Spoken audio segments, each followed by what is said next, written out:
Hola amigos, buenas noches. Yo soy Avirazán, vidente mexicano. Tengo más de 15 años haciendo lecturas de energía en persona, por medio de fotografía, película, por medio de audio, de voz, por medio de ambas. Y el tema del día de hoy es: ¿qué pasa cuando morimos? Hay una dualidad entre bien y mal. No es lo mismo la muerte en el bien que en el mal. Es una de las deficiencias capitales de todos quienes hablan de la muerte como un solo camino, cuando son dos caminos si bien diferentes, el de las almas en el bien y el de las almas en el mal. A continuación presento el camino de las almas que han muerto en el bien. El alma queda restringida en un ámbito del que no puede salir, custodiado por guardianes de luz. Es como una antesala, una sala de espera. Hasta el alma más buena y pura tiene que esperar ahí. Desde ese lugar se ve un camino hacia lo alto que desemboca en luz pura. Se le pide a las almas que acaban de morir que reflexionen en lo que fueron sus vidas, alcances, motivos, acciones, aprendizajes, en sus limitaciones y errores. Cada alma debe dar una explicación convincente a los guías de por qué actuó de esa manera. En caso de que el alma haya hecho algo indebido, pero forzada por otras personas, debe verse que no lo hizo por su voluntad, sino bajo amenaza. En el caso de transgresiones a lo debido que haya tenido en su vida, debe quedar claro que está en desacuerdo con haber faltado, que no es su intención destruir. En tal caso, los guías la dejan pasar hacia más adelante, quedando pendiente para el futuro una revisión más a detalle, en que los guías van a ir reenfocándola para caminar más derecho. El Valle de la Muerte mencionado en el Salmo 91 de la Biblia posiblemente tiene que ver con lo siguiente. He visto un camino muy ancho en que caminan unas 50,000 almas en silencio. El avance es trabajoso, hay la gran esperanza de que se llegará donde ese camino termina. Y cuando terminen en ese camino, las almas saben que van a poder disfrutar una dicha que estalla, que no cabe en el pecho. Va a depender de lo que cada alma tenga que reflexionar, el comprender qué tanto va a durar ese camino.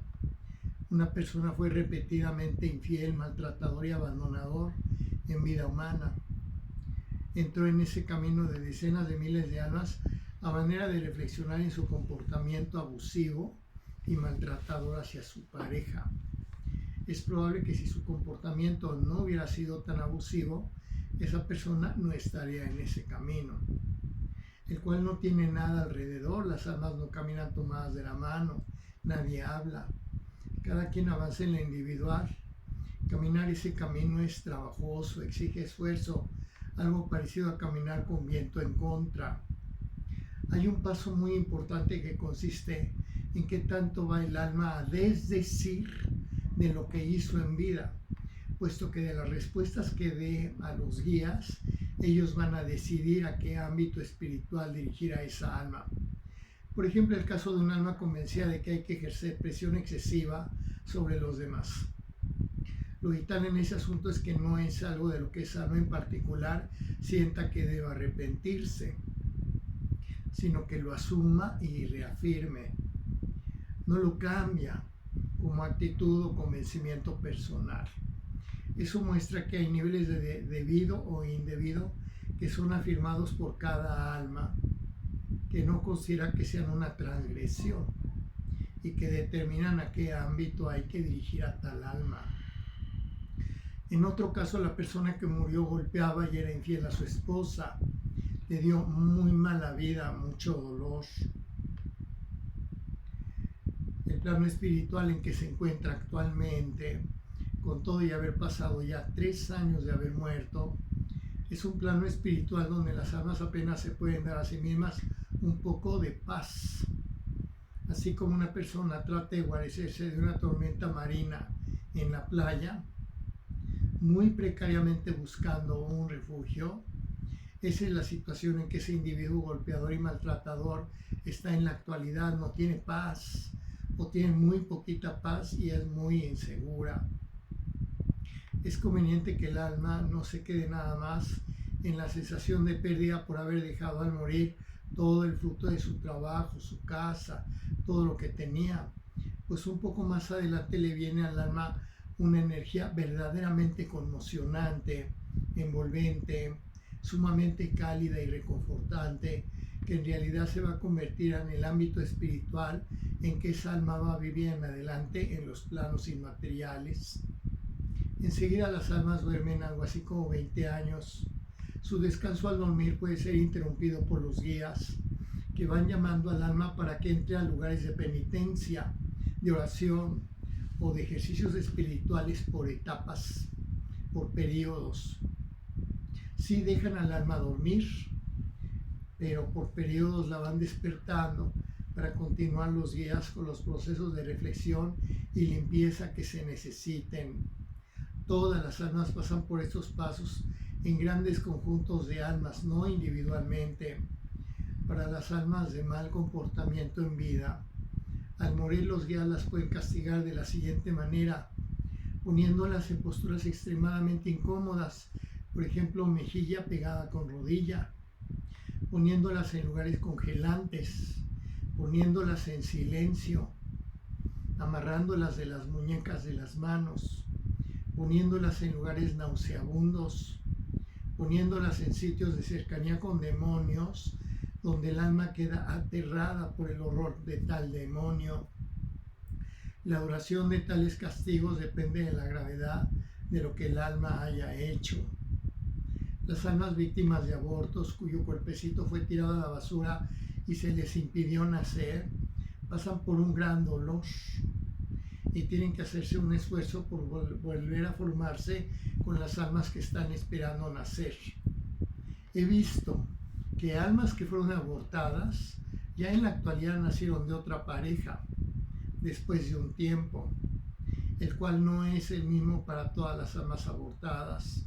Algunas de hecho pierden una parte de su desarrollo espiritual por haber sido abortadas. Las almas que murieron por accidentes de negligencia, descuido o falta de responsabilidad entran en un lugar espantoso donde están almas como ellos que murieron sin siquiera haberse dado cuenta, hasta que los guías les explican lo que pasó y las dirigen a donde corresponda. Las almas de los suicidas entienden que van a tener que volver a la vida material, pero habiendo perdido mérito espiritual por haberse autodestruido y además enfrentando pruebas más difíciles en alguna de sus vidas en el futuro. Cuando la situación no es de luz sino de oscuridad espiritual, los procesos para la muerte son diferentes. No se puede hablar de la muerte como si todo fuera un mismo proceso, en razón misma de la división entre luz y oscuridad espirituales. Cuando las deudas espirituales que ha generado el alma en vida no pueden ser pagadas en la vida misma, van a tener que pagarse en una vida posterior. En las vidas que siguen, los guías van adelantando pagos kármicos que el alma va teniendo que enfrentar, como por capítulos, digamos, orfandad, ambientes muy desfavorables, infertilidad, parejas incomprensivas, hijos que no dan felicidad. Son pagos parciales de la deuda que haya generado la persona en esa vida, en que sus faltas no pudieron ser solventadas en aquella vida y van a tener que ser enfrentadas en una vida de pago. La vida de pago es en la que el alma tiene que terminar de pagar la totalidad de la deuda que generó.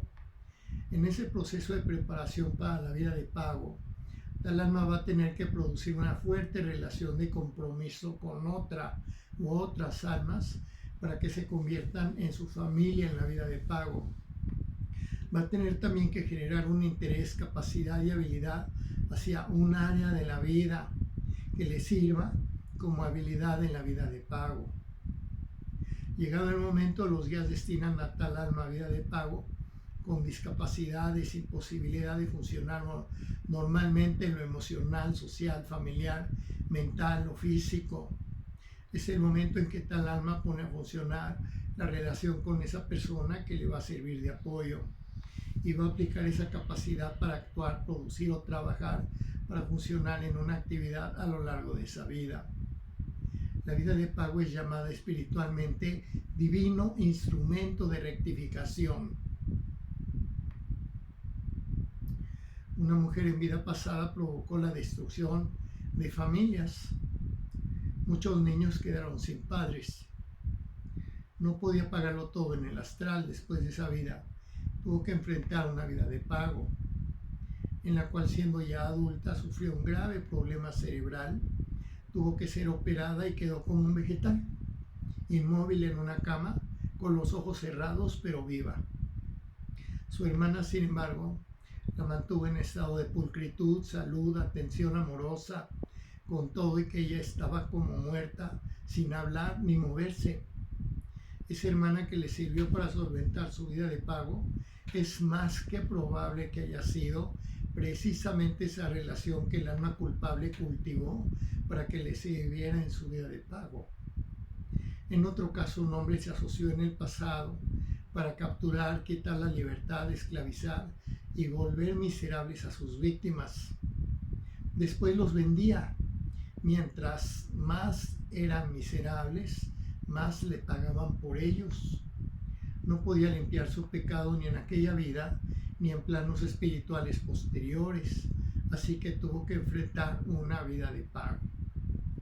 Cuando vino a pagar su karma, nació sin ojos, enano y paralítico sin poderse mover. Sin embargo, su familia fue tan amorosa que le pagaron una cirugía en que le fabricaron unos ojos postizos porque él no tenía ojos en la cara. Le apoyaron terapéuticamente con una silla de ruedas. Se convirtió en un integrante de una banda de equipo deportivo, una banda musical. Actualmente él va hasta adelante tocando la música de la banda, la cual le sirve para acompañarlo y darle sentido de que es útil. Es factible que él haya procurado la relación estrecha con esas personas que ahora son su familia y quienes le han apoyado porque no es rechazado ni maltratado. Además tuvo vidas intermedias para desarrollar su sensibilidad hacia la música, por eso puede ser músico en la actualidad. No todos aquellos que han caído en las tinieblas espirituales pueden salir de ellas. Es una grave advertencia de nuestro Señor Jesucristo. Él enseñó lo siguiente: si tú dañas a tu alma, ¿quién le va a quitar ese daño? Aun cuando un alma haya logrado recuperarse totalmente de un pago kármico muy importante y haya quedado limpio de pecado después de haber pasado por todos esos procesos de castigo y penitencia, puede ser que quede apestado entre las almas y no quieran verlo ni en pintura, que quede rechazado en adelante por todas las demás almas, o bien que tal alma pueda quedar reducida a su mínima expresión en lo espiritual, como un enano que ya nunca jamás va a poder volver a aumentar espiritualmente, que se va a quedar de un tamaño ínfimo. En medio de todos esos pagos, antes que nada, el alma debe expresar su decisión de nunca volver a incurrir en la destrucción, crueldad ni infamia que provocó en vida. Los guías lo hacen esperar el tiempo que sea necesario hasta ser atendido. Hay pecados para los que Papá Dios le dice al alma que viene a pedir perdón: hoy no tengo tiempo, vente en un mes. Jesús enseñó: ¿de qué sirve ganar el mundo si pierdes tu alma? Las almas que se han comportado con tiniebla espiritual, sus guías les quitan las llaves del coche, los dejan seguir en el coche de su vida, pero ellos no les van a soltar las llaves hasta que ellos lo decidan, precisamente porque poseen la prerrogativa de ser guías. Dios les ha dado esa jerarquía y ese derecho. Recuerda la ley de la reciprocidad. Tú tienes que experimentar en carne propia lo que hagas a los demás, pero si lo que haces es aconsejarlos, protegerlos, ayudarlos, librarlos de una amenaza o un peligro, por la misma ley de la reciprocidad, lo estás haciendo ¿con quién? Pues contigo mismo, te lo estás dando a ti mismo. Recuerda que tú tienes que caminar la misma distancia de regreso hacia la luz espiritual que caminaste en la oscuridad espiritual. Recuerda también que en la esquina que tienes más adelante, alguien te está esperando. ¿Quién te está esperando? Tú mismo. Es decir, personas que te van a tratar con el mismo maltrato y abuso con que tratas a los demás. Lo peor que puede pasar es para quienes dan por hecho que la muerte es la desaparición de la persona y se sienten con derecho a destruir y matar a los demás. Esa ignorancia de que en realidad ellos y sus víctimas son espíritus que van a prevalecer después de que el cuerpo físico muera. Además, no es posible matar a nadie. Se le elimina del mundo físico, pero no se le mata. En el caso de méritos en una vida, los guías entregan mayores capacidades y oportunidades. Una mujer tenía unas manos tan hermosas que de hecho vivía de anunciar cremas y productos de belleza.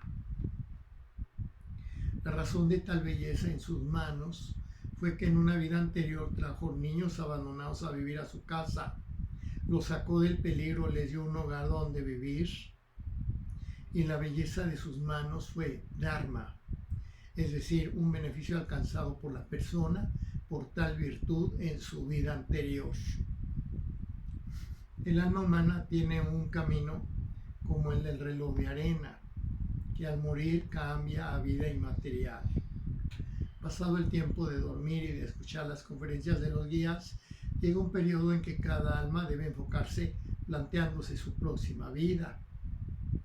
Y los guías los ponen a buscar personas, ambientes y oportunidades que les den oportunidad para subir al escalón siguiente, que es la próxima vida. Para las almas muy básicas o recientes, el diseño de la próxima vida es estándar. Se va enfocando más según las almas van avanzando. Se vuelve muy particular para almas con número de vida importante. Se vuelve único, inclusive como un traje hecho a la medida por los guías, cuando el alma ya terminó lo que debió aprender humanamente y cuando vienen almas con misiones especiales. De hecho, hay parejas que se comprometen en matrimonio antes de venir a la vida, y cuando se conocen como personas, sienten inexplicablemente amor por esa persona y descubren que en realidad esa persona es su destino. La despedida de las almas es una gran ceremonia muy multitudinaria, donde un arcángel les entrega a las almas lecciones espirituales justo antes de entrar a regresar a la vida material. Esta información no está en el consciente porque el consciente no sirve para eso, sino que está en el ser espiritual de cada quien. Chente Fernández es un alma que se identifica con el aspecto amoroso de Dios, en las sensibilidades y emociones cálidas y protectoras. Su impersonalización fue la de un charro. Cuando murió dejó su impersonalización, y donde quiera que esté ya no es un charro. En futuros periodos vitales irá cambiando de impersonalizaciones según la cultura o mundo en que viva. El gran error de la ignorancia sobre la muerte es suponer que la persona muerta sigue siendo la misma persona, cuando en realidad su impersonalización es lo que se fue a la tumba. De nada sirve tratar de dar explicaciones a un familiar muerto sobre experiencias que se tuvieron de parentesco, pues ese familiar fallecido ya perdió su impersonalización. El gran error es suponer que la muerte consiste en esas emociones de miedo, tristeza, dolor y espanto. Es equivalente a que una persona compre 1 kilo de mangos y se sirva un plato exclusivamente con huesos y cáscaras de mangos. Sin embargo, sirve mucho ese error de ver la muerte como dolor, espanto y pérdida, porque explotan indefinidamente el morbo de las personas. Es cierto que hay almas que no están donde debieran después de haber muerto, que permanecen como fantasmas en el mundo humano por variadas razones, pero en realidad la muerte es como la noche, digamos, y la vida como el día. Si se quiere ver así, es parte de una sola realidad. Lo que a las personas les da pánico es pensar que van a desaparecer con la muerte. No desaparecen, sino que es su impersonalización la que ya no van a ejercer. El grave problema de pensar en muertos es que siempre se supone que sigue siendo la misma persona, sin saber que eso que fue la persona en vida se fue a la tumba. Y que por tanto esos muertos ya no son las personas que vivieron en esas familias, que tuvieron esas parejas, que procrearon esos hijos, que vivieron en esas comunidades.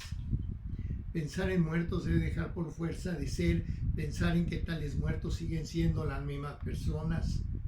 Pues son almas, pero ya no son las mismas personas. Van a regresar como almas a vida material, pero van a ser otras personas.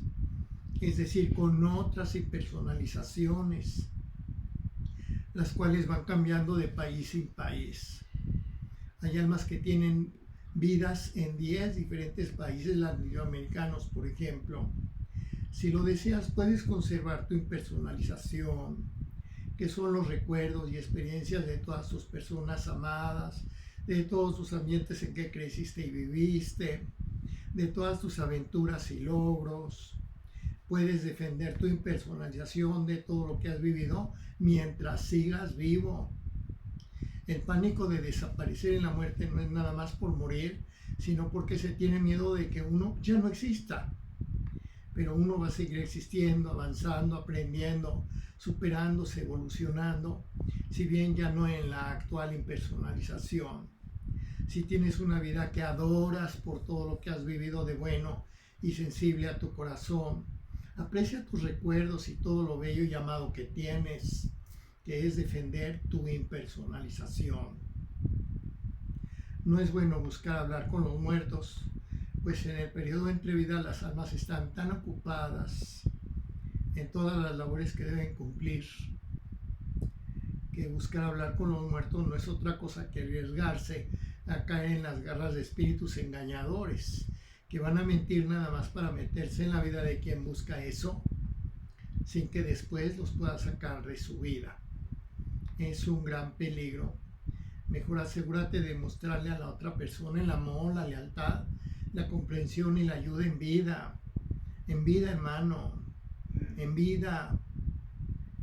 Las almas en la luz van a terminar perdiendo su individualidad, más o menos en 4.5 dimensión, a la mitad de la cuarta dimensión, donde van a ser agrupadas por los guías en otras expresiones que ya no son almas individuales. No todas las almas, y además seleccionándolas los guías por cierto tipo de naturalezas espirituales. Acerca del destino del alma es evolucionar hasta donde le sea posible, avanzando en las dimensiones, hacia las dimensiones superiores. Un alma humana por lo general no alcanza más allá de la 5.3 dimensión, con excepciones apenas empezando la quinta dimensión. Las almas humanas parece como si ya no tuvieran más gas para continuar desarrollándose. Entonces las almas son reabsorbidas por el alma universalizada, que le quita la identificación de lo que han sido en sus caminos de vidas y las deja solo como evolución espiritual. El alma universalizada recibe de regreso a los espíritus, pero que ya no tienen su historial individual. Sin embargo, no recibe almas de oscuridad, sino solamente almas en la luz. Las almas universalizadas son origen de los grupos espirituales compuestos de centenares de miles de almas que comparten una misma naturaleza espiritual, pero en modalidades. Y ahí comienza de nuevo el ciclo evolutivo. El perder la singularidad como alma, la individualidad de todo lo que uno ha sido, y ser reabsorbido por el alma universalizada como conciencia sin historia, es probablemente a lo que se refiere la Biblia como la segunda muerte, pues somos seres biológicos. El temor a la muerte es instintivo. Tenemos además espiritualmente el yo soy, que entre otras cosas es la instrucción de Papá Dios para que la hormiguita y también el ser humano prevalezcan contra viento y marea. Así que no es dable eliminar el temor a la muerte, pues como organismos biológicos hasta nuestro instinto como especie nos empuja a luchar contra tal nulificación. Sin embargo, es muy diferente que alguien lo vea como una desaparición. Más bien debe aprender a aceptar que su impersonalización de todo lo que fue y vivió en esa vida se va a perder. Pero va a quedar tanto el recuerdo como el aprendizaje. Muy diferente pensar que no hay horizonte más allá, cuando es la trascendencia la que llama a todos los espíritus que se van a enfrentar a que soy yo mismo el que va a continuar con mi camino, más allá de que esté o no acompañado por quienes amé en la vida actual. También es reconfortante tener la seguridad de que podremos volvernos a reunir con todos esos seres amados como nuestros padres, pareja e hijos, que las almas se vuelven a reencontrar en el mundo inmaterial. No puede suponerse que saber sobre la muerte sea algo prohibido, toda vez que simplemente es el lado B de la existencia de los espíritus, tan natural como el día y la noche, donde la vida y la muerte son fases del mismo continuo que recomienza donde acaba. La muerte no es un misterio. Es mentira que nadie haya regresado de la muerte a contarlo. Por medio de las lecturas de energía se ven los planos espirituales, los guías, las ceremonias de las almas, las conferencias que los guías dan a las almas. Un humano tiene solo dos componentes: un cuerpo físico y un espíritu o ser pensante que lo habita, llamado alma. Todos los demás elementos, como por ejemplo la mente y la inteligencia, son subproductos de tal relación. También el carácter, pero la base es solo un espíritu, ser pensante que habita un cuerpo humano. Las religiones son la liga de las personas con el lado B de su ser. Por eso los grandes maestros espirituales, los creadores de las religiones, las cuales retratan para el individuo las esperanzas, pero también las exigencias del lado inmaterial.